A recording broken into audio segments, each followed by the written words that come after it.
Doctor साहब, doctor Asad Ashraf साहब Pakistan international airlines के मामलात के हवाले से सर बात किए लेते हैं। एक खबर मुझे बता रही है गैर मुल्की एयरलाइंस का भी पाकिस्तानी पायलट्स और मुलाजमीन के खिलाफ कार्रवाई का आगाज़। कुवैत ने 7 हवाबाज 56 इंजीनियर्स ग्राउंड कर दिए। कतर, ओमान और वियतनाम ने भी पाकिस्तानी पायलट्स, इंजीनियर्स और ग्राउंड हैंडलिंग स्टाफ की फहरिस्तें तैयार कर लीं। सर, मेरी आपसे इल्तिमास होगी कि काइंडली इस एक मामले का नज़ला भी आप पीटीआई हुकूमत पर मत गिरा दिएगा। इसलिए टेक्निकली स्पीकिंग इनको यहाँ ये एक शेल्टर तो हासिल है कि ये पहली मरतबा इक़्तिदार में आए हैं और पीआईए का ये हशर जब हुआ है तो इसमें पिछले अदवार के कुछ अवामिल कारफरमा ज़रूर होंगे। वो अवामिल क्या थे, वो ज़िम्मेदारान कौन हैं, कौन सी हुकूमतें थीं, अगर आप उस पर कुछ रोशनी डालें तो मज़ा आ जाए। देखिए, आप बिल्कुल ठीक बात कर रहे हैं, लेकिन ये भी देखना चाहिए कि कौन सी रिपोर्ट पर जो है वो पब्लिक करने से आपकी कौमी सलामती को या आपकी जो कौमी मफाद है उसको नुकसान पहुंचता है। ये जो बार बार कह रहे हैं कि जी हम जो भी इंक्वायरी करते हैं, जो रिपोर्ट पेश कर देते हैं या कमीशन बनाते हैं उसकी रिपोर्ट बांट देते हैं, ये कोई एहसान नहीं कर रहे, ये आइन और कानून में कर रहे हैं।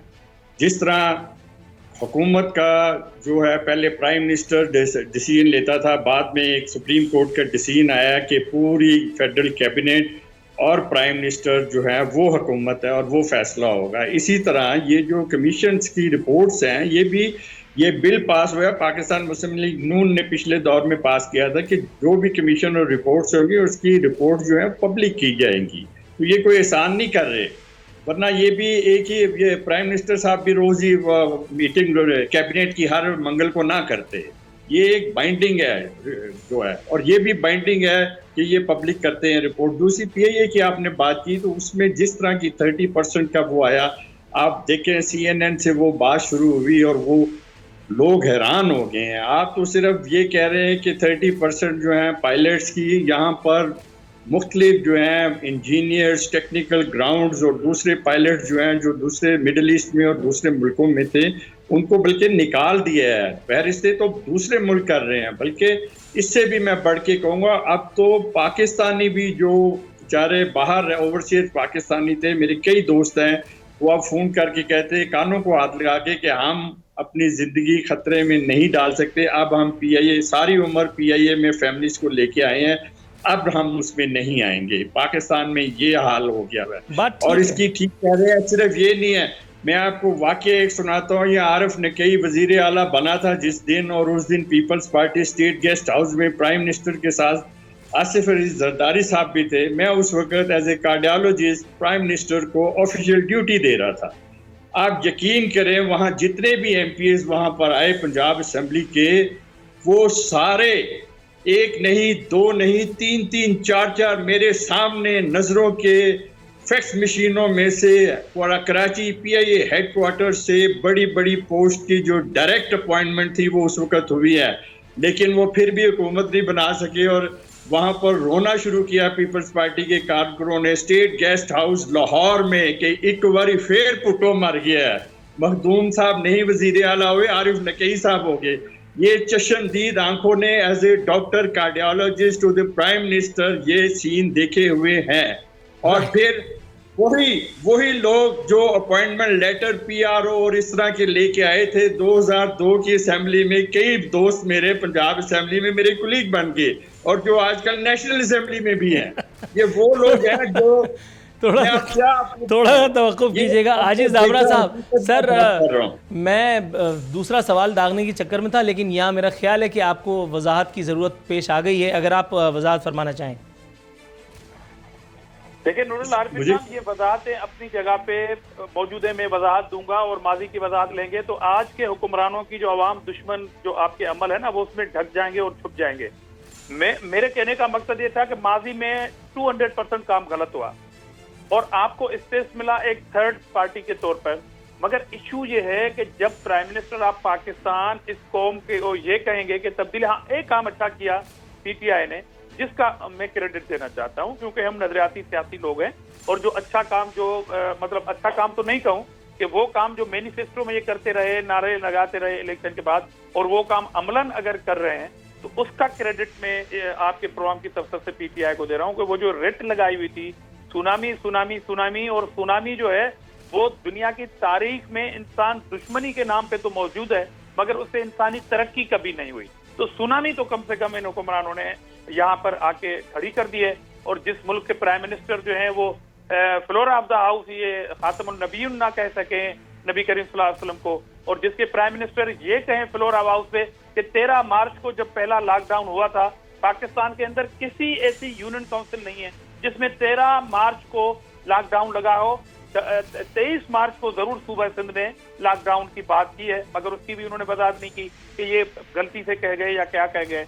मगर इस तरह के अगर आपके लीडिंग पोजीशन में प्राइम मिनिस्टर साहब अगर बैठे होंगे जो हेल्थ मिनिस्टर हैं, और दूसरी बात अभी देखिए डॉक्टर साहब ने गंदम का हवाला दिया कि इसको इससे मैच ना करें। जनाब आली मैं तो मैच करूंगा क्योंकि आपका दावा था कि 5 रुपए की चोरी भी साबित होगी तो वो चोर जो है वो जेलों में होंगे। मैं तो इंतजार कर रहा हूं इस बात के। देखें अभी FIA की एक टीम जुड़ी थी गंदम के हवाले से, और सिंध सूबा वाहिद है जिसने अपना टारगेट कंप्लीट किया हुआ है। गंदम के हवाले से मौजूदा DG FIA के अंडर एक टीम बनी थी, उसने अपनी रिपोर्ट में क्या कहा है, उन्होंने क्या चार्जेस लगाए हैं सिंध के ऊपर। अभी जो प्राइम मिनिस्टर ने कमेटी बनाई थी मैं उसकी बात कर रहा हूं, और FIA को ये काम सौंपा था। मगर आप जवाब दें पेट्रोलिंग मसलूहात के बुनियाद पर कि ओगरा के बगैर वो कौन से हाथ हैं, वो कौन सी माफिया हैं जो ये काम कर गई आपसे। कल इनके एक वजीर हैं पार्लियामानी उमूर के ममलकती वजीर अली मोहम्मद खान साहब, उन्होंने खुद ये एडमिट किया कि जनाब आली ये वक्त नहीं था इस तरह की कोई एक्सरसाइज करने का और पेट्रोल की कीमतें बढ़ाने के लिए। आप काबीना से भी नहीं पूछते, आपके प्राइम मिनिस्टर को भी मैं यकीन के साथ कहता हूं पता नहीं होगा। अब वो इसलिए कवर्ड दे रहे हैं कि उनके ऊपर और ज्यादा उंगलियां उठेंगी कि ये कीमतें बढ़ाई किसने, और जो पेट्रोलियम कंपनी के जो मेन किंग हैं वो आपके स्पेशल असिस्टेंट है इस हुकूमत के। तो क्या मतलब आप जान छुड़ाना चाहेंगे। और NFC की जहां तक बात की तो डॉक्टर साहब ये NFC आपकी हुकूमत के बाद नहीं आया कि आपकी हुकूमत को परेशानी हो गई है कि वफाक कैसे चलेगा फाइनेंशियली हवाले से। ये NFC 2010 में आया, 15 में ड्यू था, तो 15 से लेके 2020 तक जो एक गवर्नमेंट और चली गई PMLN की, उसके बाद आपकी गवर्नमेंट चली, तो ये वफाक कैसे चल रहा था। ये पाकिस्तान वो हुकूमत है। राइट सर आजिज हमरा साहब, सर मैं तवक्कुफ की इस्तदा करते हुए इससे पहले कि ब्रेक की कॉल दे दी जाए मैं रमेश कुमार साहब के पास जाना चाहूँगा। रमेश कुमार साहब, इमरान खान साहब का एक बयान मेरे सामने मौजूद है, कह रहे हैं फ़ख्र है कोरोना बहरान में मेरी टीम ने मुल्क को दुरुस्त सिमत में रखा। अपनी टीम की इंकरेजमेंट के लिए आज इस्लामाबाद में एक इशाइये का भी एहतमाम फरमाया गया, लेकिन उसमें इत्तेहादियों की जो शिरकत की तादाद या मकदार है वो मेरा ख्याल है कि खातिर खा नहीं है। ये एक पॉइंट ऑफ कंसर्न तो हुकूमत के लिए ज़रूर है। मेंगल साहब भी मान के नहीं दे रहे, काफ लीग ने भी इशाइये में शिरकत से इनकार किया है। हुकूमत में MQM जो है वो शिरकत ज़रूर कर रही है, लेकिन मेरा नहीं ख्याल कि ये बहुत ज़्यादा कोई इत्मीनान की खबर है हुकूमत के लिए।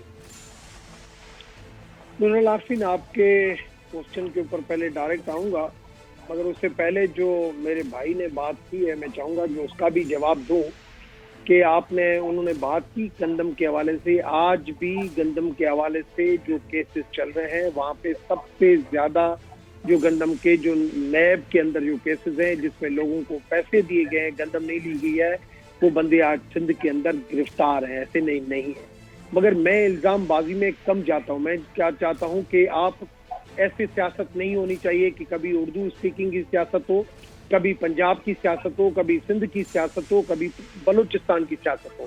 सियासत सिस्टम की होनी चाहिए। जैसे अभी असद साहब ने कहा कि भाई ये इस तरीके से नौकरियां बांटी गई, ये चीजें हुई हैं। मैं आज जिस नहज के ऊपर पाकिस्तान पहुंचा हुआ है, किसी पॉलिटिकल पार्टी ने कसर नहीं छोड़ी है। तो आए अब कम से कम उसको निकालने के लिए बेहतर तरीके से सियासत करें। सियासत जिसका नाम इबादत है, जिसका नाम खिदमत है, सियासत का नाम अब अदाकारी खत्म होना चाहिए। अब आ जाए आपके सवाल के ऊपर। और PIA के हवाले जवाब तो मेरे पास बहुत है कि PIA को किस तरीके से किया गया, और अभी जिस तरीके से जगहसाई हो रही है बिल्कुल हो रही है, मगर क्या ये तरीकेकार सही है? हम लोग खुद PIA में सफर कर रहे हैं कि इस तरीके से जाली तरीके से नौकरियां दी गई। अब आप कहते हैं कि ये लोग जो है उधर से फारग हो रहे हैं। मैं समझता हूँ सिस्टम परफेक्ट चलना चाहिए, और उस सिस्टम के लिए हर चीज के मेरिट्स और डीमेरिट्स होते हैं। जो चीजें पब्लिकली होती हैं, इंटरनेशनली उधर जगहसाई भी होती है। मगर क्या हम बार बार कहते हैं कि हमारे मुल्क में टेररिज्म खत्म हो गया? क्या अमेरिकन रिपोर्ट्स हमें टेररिज्म को खत्म कर देती है? परसों भी मैं रिपोर्ट पढ़ रहा था रिलीजियस फ्रीडम के हवाले से, टेररिज्म के हवाले से, फिर वो हमें टेररिज्म से, मनी लॉन्ड्रिंग से रिलेट करते हैं, FATF से रिलेट करते हैं। कहने से नहीं, प्रैक्टिकली ये सारी चीजें हमें साबित करनी पड़ेगी। अब आ जाए आपके क्वेश्चन के ऊपर, मैं नूरुल आरिफीन का क्वेश्चन का जवाब दूं। सर दखलगर मामलात के लिए माजरत, दखल अंदाजी के लिए माजरत, यहाँ ब्रेक की कॉल दी जा रही है, ब्रेक पर जाएंगे, ब्रेक से वापस आते हैं तो कुछ जिनका अहाता करना मकसूद है।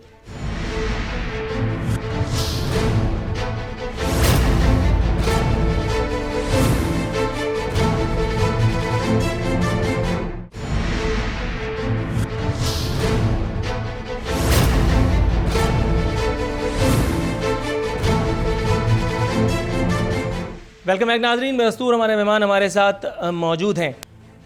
डॉक्टर असद अशरफ साहब। सर, पेट्रोलियम कीमतें बढ़ाने पर नून लीग ने वज़ीर आज़म से इस्तीफ़ा तलब कर लिया। सर, आपको याद नहीं है इन्हीं बातों पर आप लोग पाकिस्तान तहरीक इंसाफ और इमरान खान साहब की सियासत को तंज़ का, तहक़ीर का, तनकीद का निशाना बनाया करते थे कि छोटी छोटी बातों पर इस्तीफ़ा तलब कर लेना तहरीक इंसाफ की, खान साहब की रिवायत है। सर, महज पेट्रोलियम कीमतें बढ़ाने पर इस्तीफ़ा तलब करना कुछ ज़्यादा नहीं है?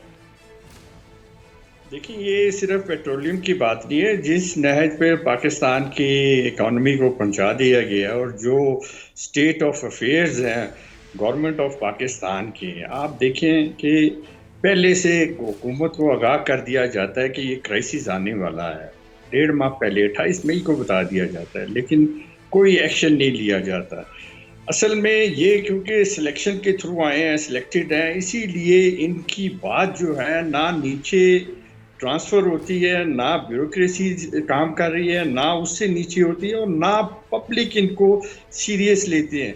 आपको इंटरव्यू देते हुए गवर्नर सिंध ने कहा था कि लॉकडाउन एक फैशन है। पेरिस, लंदन, न्यूयॉर्क लफ्ज़ इस्तेमाल किए थे, याद होगा आपको, बड़ी मशहूर है। तो ये भी इस चीज़ पे, इस फैशन पे, ये आज लास्ट सफ़र तो मैंने सुना था, लास्ट डिनर जो है वो किस खुशी में दे रहे हैं। इंपोर्ट तो इन्होंने कोई बढ़ाई नहीं है। किस चीज़ की इंपोर्ट बढ़ाई है? आज सारे दुनिया जो है पाकिस्तानियों की जो एंट्री है वो बैन करने का सोच रही है। यूके में देखें आप, वो कहते हैं 30% जो न्यू केसेस कोरोना के आ रहे हैं वो हमने जो है इंपोर्ट किए हैं पाकिस्तान से। ऑस्ट्रेलिया की यही है, हांगकॉन्ग में लोगों ने ये शुरू कर दिया। जगह जगह जो है पाकिस्तान की, अब ये जो है ये कहीं पाकिस्तानियों की एंट्री बैन ना करवा दें ये कोरोना की वजह से। जो ये कहते थे कि क्राइसिस नहीं है, एक फ्लू है। देखें, भूख से एक आदमी नहीं मरा। मैं आज भी अपनी बात पे, पहला प्रोग्राम जो आपने 5-5.5 महीने पहले किया था, मैं आज भी उस पर कायम हूँ। एक आदमी भूख से नहीं मरा, जबकि कोरोना से कितने लोग मर गए हैं। कहते हैं तो मैं अपने दोस्तों की लिस्ट बता सकता हूँ जो लाहौर में कितने काबिल और पोस्ट ग्रेजुएट डॉक्टर्स, प्रोफेसर जो हैं, सीनियर रजिस्ट्रार, असिस्टेंट प्रोफेसर, उनकी डेथ हो गई है। ना सिर्फ डेथ हुई है, ये 2 लाख फिगर जो क्रॉस कर गया, ये तो आई वॉश है। करोड़ों लोग इस वक्त घरों में हैं और वो सेल्फ आइसोलेशन में हैं और सेल्फ मेडिकेशन कर रहे हैं, या आप और मेरे से पूछ के अपना इलाज कर रहे हैं। और उस वक्त हॉस्पिटल में जाने का कहते हैं जब उनको उनके ट्रीटिंग डॉक्टर कहते हैं। कभी अपने सहाफ़ियों की तो प्रेस क्लब में जाके पता करें कि कितने लोग लाहौर में घरों में क्वारंटीन रहे हैं और वो हॉस्पिटल्स में नहीं गए और अल्हम्दुलिल्लाह सेहतयाब भी हुए हैं। लेकिन इसके साथ इसमें वो भी, तो ये बड़ी खुशी की बात है कि ये फ्लू की कंट्रोल करने में जो एक मामूली सा जुकाम है जो 3-4 दिन में ठीक हो जाता है और लॉकडाउन एक फैशन है, उसके लिए लास्ट डिनर कर रहे हैं।